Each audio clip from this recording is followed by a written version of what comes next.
So when I go to check a table, it's very important that I'm going to look at the glasses and I'm going to hold them up and watch the way I pick up the glass. I will make sure I don't touch the top of the glass.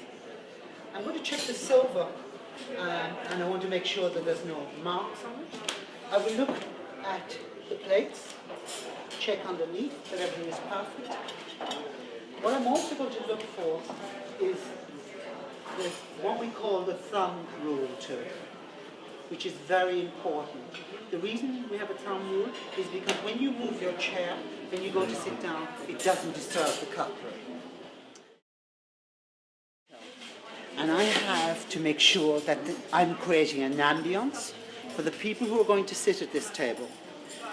And visually, you create the ambience by having a nice table. Hence why we have a nice white cloth. It's a cloth that's well pressed, so forth and so forth. So I think, you're talking about, we talk the rule of having this at 16 inches, from this to this, which is just perfect. Having things straight and in line.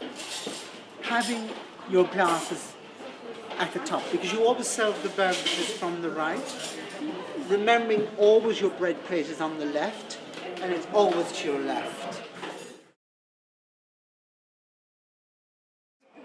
Depending on what, you have a very nice napkin fold.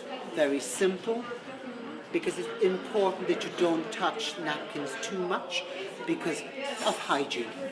It's really important. But so visually, you're looking for something that's going to create a wow factor. Because that will enhance the food that you serve as well. Having your table, a chair, just at that level, that it's easy to pull out for your guests to sit down, and you slide it in very nicely.